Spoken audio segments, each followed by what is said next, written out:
ya. Pagi. Iya. Boleh di-unmute aja. Yuk semuanya boleh dibuka speakernya, dinyalakan suaranya, sama nyalakan videonya. Ya, kita akan diskusi bersama. Nah, menurut teman-teman nih, kan besok Jumat ini kita akan merayakan Paskah. Kenapa sih orang merayakan Paskah? Kan bukannya Jumat Agung. Jumat Agung. Kan merayakan Paskahnya hari ini, Miss. Paskah itu bicara tentang apa sih menurut kamu? Coba.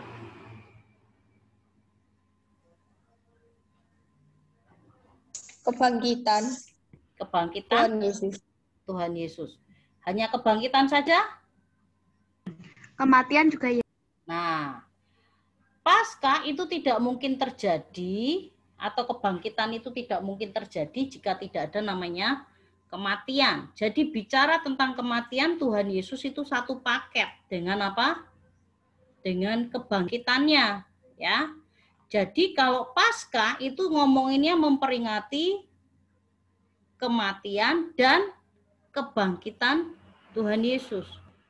Banyak juga anggapan yang salah. Ada orang yang kalau ditanya, kalau Paskah itu apa sih? Oh, memperingati kematian Yesus. Enggak, Yesus enggak berhenti sampai mati. Tapi Yesus mati dan bangkit. Itu yang berbeda, ya. Mati dan bangkit. Bangkit. Nah, ya. Oke, kita akan lihat dulu. Menurut teman-teman nih, kenapa sih kok Yesus harus mati dan bangkit? Ayo. Kenapa Yesus harus mati dan bangkit? Menyelamatkan dan menebus dosa manusia. Oke, yang lain?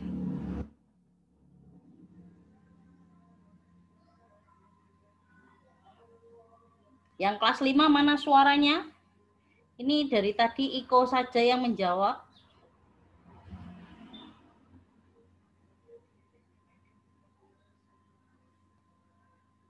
Ayo Sharon, Milka, Kenneth, Jendra. Kenapa sih kok kita harus memperingati kematian dan kebangkitannya? Nah, kematian dan kebangkitan Tuhan Yesus. Apa gereja ini kurang gawean gitu? Ya. Wah, kurang kerjaan nih gitu. Wah, karena kalau Natal kan hanya di akhir tahun. Lah, pertengahan tahun, awal tahun ngapain nih gitu. Akhirnya ya wes lah. Biar ada gregetnya kita buat perayaannya 2 kali. Jadi akhir tahun dan pertengahan tahun gitu. Natal dan Paskah.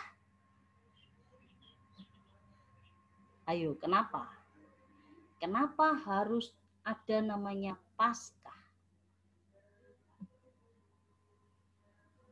Mengapa harus ada Paskah?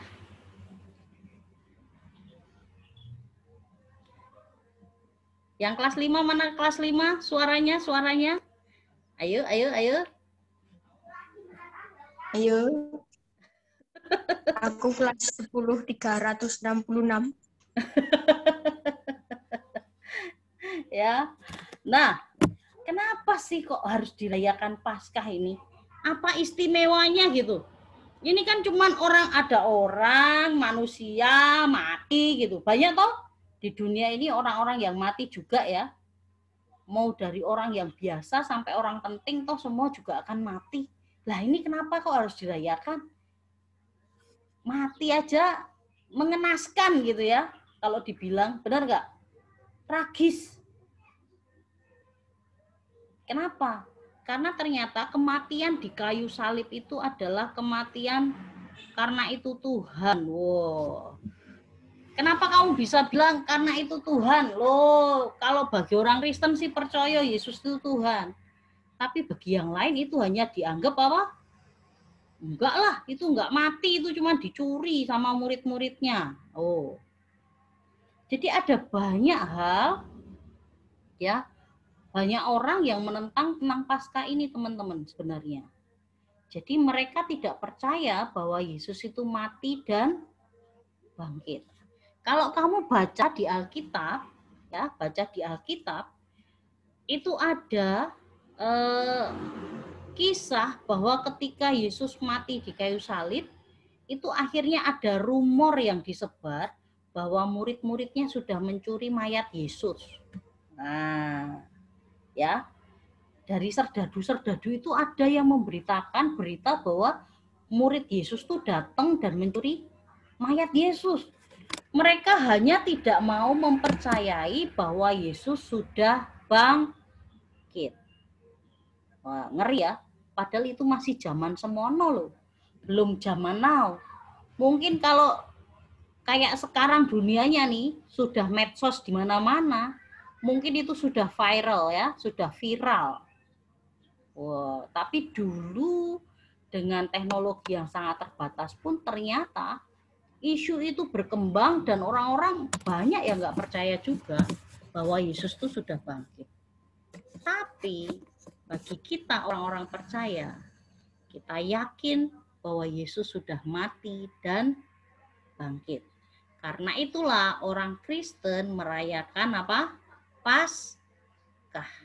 Itu untuk merayakan bahwa Tuhan itu sudah mati bagi manusia dan dibangkitkan. Ya. Yuk, kita mau lihat dulu nih sejarah dari Paskah.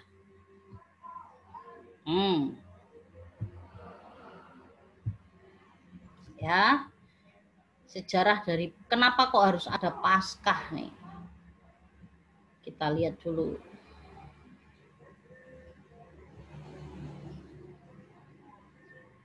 Paskah itu dimulai dari sini. Dari apa? Nah, ketika Tuhan menciptakan Adam dan Hawa, ya, Adam dan Hawa itu diciptakan Tuhan pertama kali dalam keadaan apa? Kudus. Kudus itu artinya tanpa dosa. Hidupnya benar. Hidupnya itu ya tidak ada dosa, tidak ada celah. Nah, hidupnya ini dekat dengan Tuhan. Bahkan Alkitab menulis mereka ini bisa bertemu muka dengan Tuhan. Bisa dengar suaranya Tuhan. Bisa ngerti, ngobrol ketika apa? Ketemu dengan Tuhan. Buktinya apa? Ini di kitab Kejadian ya. Allah menciptakan manusia pertama Adam dan Hawa itu dalam kondisi kudus. Tetapi peristiwa kejatuhannya dimulai dari sini. Apakah ini? Ini adalah ilustrasi atau gambaran sebagai pohon pengetahuan yang baik dan yang jahat. Ya. Pohon pengetahuan yang baik dan yang jahat. Nah, Tuhan pada waktu itu memberi perintah bahwa semua makanan di Taman Eden itu boleh dimakan buahnya. Kecuali apa? Pohon pengetahuan yang baik dan yang jahat. Yang lainnya semuanya boleh dimakan. Tetapi berita yang sebaliknya dibawa oleh si ular. Nah, ular ini sebagai gambaran setan ya pada waktu itu. Dia mengambil rupa seekor ular karena ular itu dianggap sebagai binatang paling cerdik. Nah, dia ini mulai mendatangi Hawa dan mulai menipunya. Nah, dia berkata gini, "Hai Hawa, bukankah semua makanan di taman ini tidak boleh kamu makan?" Nah, tetapi ada Hawa berkata, "Enggak, semua makanan di taman ini boleh aku makan, kecuali pohon yang di tengah-tengah, yaitu pohon yang baik, pengetahuan yang baik dan yang jahat." Lalu akhirnya Hawa ini ditanya lagi sama si ular. Nah, ditanya lagi sama si ular, emangnya kenapa kok nggak boleh? Bukankah semuanya baik? Nah, Hawanya menjawab, karena ketika aku makan buah itu, maka aku akan mati. Disinilah mulai tipuan iblis masuk.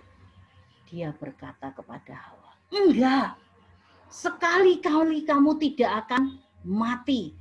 Tetapi kamu akan tahu apa yang baik dan apa yang jahat. Jadi sekali-kali kamu tidak akan mati. Maka pada hari itu juga Hawa ini makan buah pengetahuan yang baik dan yang jahat. Dan dia juga memberikannya kepada Adam. Maka mulai detik itu ketika dia melanggar perintah Tuhan, manusia tidak lagi jadi kudus tetapi hidup di dalam dosa. Nah, ini manusia hidup dalam dosa. Akibatnya apa? Manusia ini diusir keluar dari Taman Eden. Ya, mereka harus berpisah dengan Tuhan. Tidak bisa lagi komunikasi dengan Tuhan. Benar-benar terpisah. Nah, akhirnya benar-benar manusia itu meninggalkan Taman Eden. Dan sejak hari itu, manusia tidak bisa bertemu dengan Tuhan. Manusia terpisah dari Tuhan.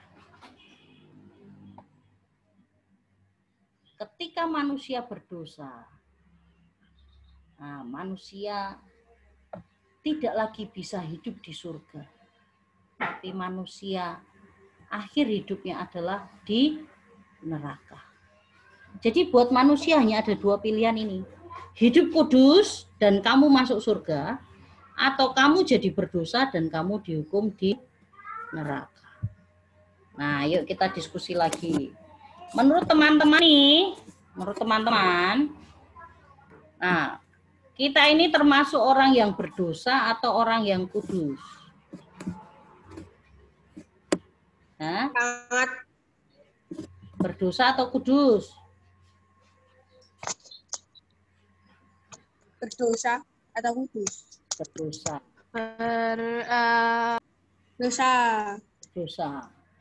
Kenapa kok kita jadi manusia berdosa? Berdosa. Kenapa? Why? Berdosa. Banyak alasannya. Karena banyak salahnya. Ya.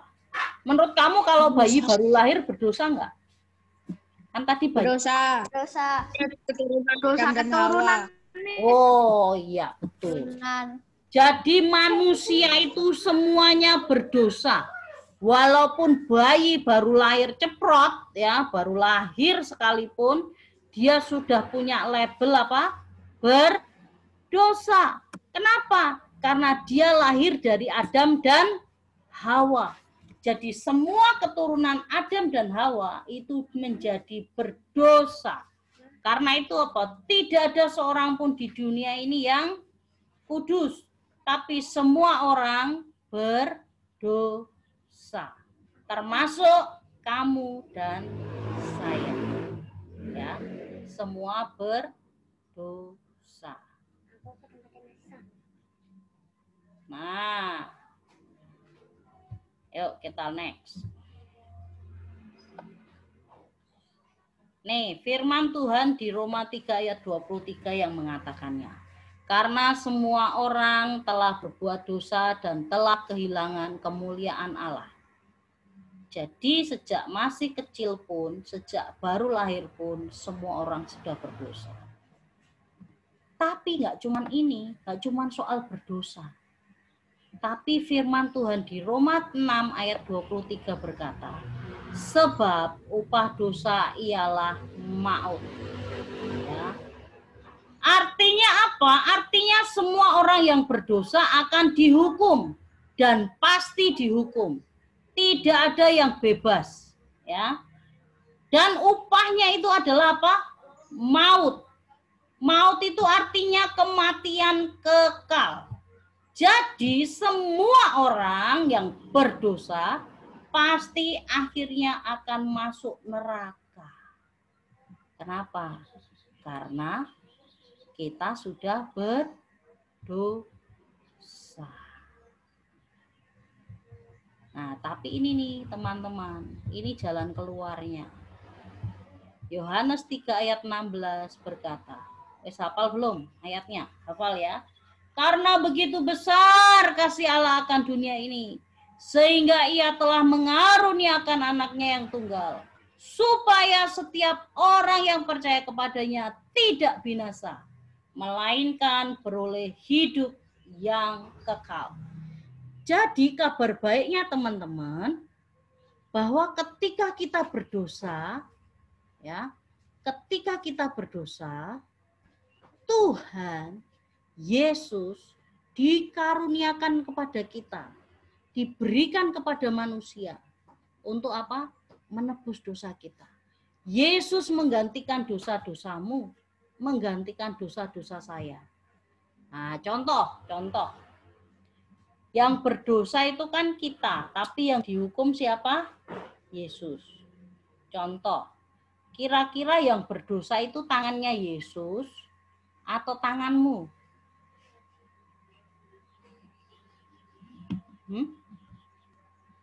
Coba, yang suka mukulin teman misalnya, jailin teman, itu tangan kita, gitu. Tangan kita, ya, tangannya manusia. Yang suka ngambil yang bukan miliknya, ya, yang suka mukuli orang, itu tangan siapa? Tangan manusia. Tapi yang dihukum tangannya Yesus. Kenapa? Yang disalib tangannya Yesus. Terus apa? Kaki. Kaki siapa yang nganterin ke berbuat dosa? Ya kaki kita. Ya toh? Tapi kakinya Yesus yang harus disalib menanggungnya. Termasuk nih pikiran kita ini suka jahat. Benar gak? Suka nggosipin orang. Suka mikir, ngerancang yang jahat-jahat sama orang. Yang ngajarin kita nyontek. Ya loh? Ini kan pikiran semua nih. Yang mikir yang jelek-jelek tentang orang. Sampai akhirnya mungkin kita ngatain orang, musuhin orang, benci orang. Loh, ini kan semua isi kepala kita nih. Tapi yang harus menanggungnya adalah apa? Kristus. Yesus yang dimahkotai dengan duri. Jadi Tuhan Yesus itu menggantikan dosa-dosamu, hukumanmu, itu termasuk yang ditanggung oleh Tuhan Yesus. Nah, ini luar biasanya Tuhan kita, ya. Nah, ini adalah kondisi ketika Yesus sedang didosakan karena kita. Yesus itu kudus. Dia tidak pernah berdosa walaupun dia manusia. Kenapa dikatakan dia manusia? Karena dia lahir dari Maria. Tetapi dia kudus. Karena apa? Karena dia lahir bukan dari benih laki-laki tetapi dari Roh Kudus. Jadi karena dia adalah Tuhan. Tapi ketika dia disalib nih, dia menjadi dosa karena kita. Semua dosa-dosamu, dosa-dosaku itu ditimpakan kepada Tuhan Yesus. Itulah yang terjadi. Nah, makanya apa? Firman Tuhan berkata, ya, bahwa 3 hari kemudian setelah Yesus mati, dia mengalahkan maut. Dia bangkit dari kematian dalam tubuh kemuliaan. Dia mengambil, ya, jati dirinya sebagai Tuhan. Makanya dia bangkit dalam kekudusan. Nah, karena kekudusan Tuhan Yesus inilah Tuhan juga mau menguduskan kita, menjadikan kita kudus. Makanya Pak Yesus ini disebut juru selamat karena dia menyelamatkan kita dari dosa-dosanya. Nah, bagian kita ngapain? Manusia ini hanya perlu ini loh. Jika kamu mengaku dengan mulutmu bahwa Tuhan Yesus adalah Tuhan dan percaya dalam hatimu bahwa Allah telah membangkitkan dia dari antara orang mati, maka kamu akan diselamatkan. Jadi tugas kita hanyalah percaya kepada Tuhan Yesus. Percaya bahwa Yesus sudah mati dan menebus dosa-dosa kita. Maka kita diselamatkan. Nah, kita mau baca ayat yang terakhir nih. Di 1 Petrus 3 ayat 18. Sebab juga Kristus telah mati sekali untuk segala dosa kita. Sebab juga Kristus telah mati sekali untuk segala dosa kita. Jadi, kematian Kristus itu cukup untuk kita, cukup untuk kamu, untuk menguduskan dosa-dosa kita. Nah, pertanyaannya, kamu mau nggak percaya Yesus? Mengaku dengan mulut, percaya dalam hati bahwa Yesus adalah Tuhan. Seperti firman Tuhan tadi. Mau nggak percaya Yesus? Nah, itu pilihannya. Ya. Yuk kita mau bawa ini ke dalam doa. Ya. Saya mau semua mikrofonnya dinyalakan. Ya. Kita mau membuat pengakuan iman. Ya. Kita mau doa bareng. Nanti teman-teman ikuti doanya Miss. Ya. Ikuti doa Miss. Nah, semua yuk nyalakan mikrofonnya. Mic-nya dinyalakan. Nah, Iko nyalakan mic-nya. Yuk kita mau berdoa. Ikuti Miss Pan dan berdoa ya. Yuk. Tuhan Yesus. Semua ikuti. Tuhan Yesus. Hari ini Tuhan Yesus, Saya mengaku bahwa saya orang berdosa. saya mengaku bahwa saya orang berdosa. saya berdosa. Saya mau Saya mau undang Tuhan Yesus Saya mau masuk di dalam hatiku, masuk di dalam hatiku, menjadi Tuhan menjadi Tuhan dan juru selamatku. dan juru selamatku. dan Kiranya juru selamatku. Kiranya Roh Kudus Roh Kudus memeteraikan keselamatan dan hidup kekal keselamatan dan hidup yang yang terima terima dari Tuhan Yesus. dari Tuhan dari Tuhan Yesus. Yesus. Terima kasih Tuhan. Terima kasih Tuhan. Demi nama Yesus Demi nama Yesus kami berdoa. Kami berdoa. Amin. Amin. Jadi firman Tuhan berkata, jika kamu percaya dalam hatimu, mengaku dengan mulut, maka kamu akan dibenarkan dan diselamatkan. Itu firman Tuhan yang berkata. Jadi kalau hari ini kamu percaya dan tadi kamu mengaku dengan mulutmu, maka hari ini juga kamu menerima keselamatan dan hidup kekal dari Tuhan. Ya, kenapa? Karena Kristus mati satu kali untuk selamanya. Sekali dia menguduskanmu, maka dia betul-betul sudah menebus semua dosa-dosa dan menjadikan kamu kudus. Ya. Besok Jumat teman-teman akan merayakan Paskah, mungkin bersama keluarga, bersama teman-teman di gereja, ya. Miss pesen supaya ketika kamu merayakan Paskah, kamu betul-betul mengingat apa yang Tuhan Yesus sudah kerjakan buat hidupmu. Dan bersyukurlah untuk apa yang dia sudah lakukan. Ya. Terus ke minggu depan, karena itu pas momen Paskah, PA-nya tidak ada ya. Jadi minggu depan nggak ada PA, kita akan libur. Teman-teman rayakan Paskah bersama keluarga dan teman-teman di gereja. Oke? Jadi kita akan ketemu lagi di minggu berikutnya lagi.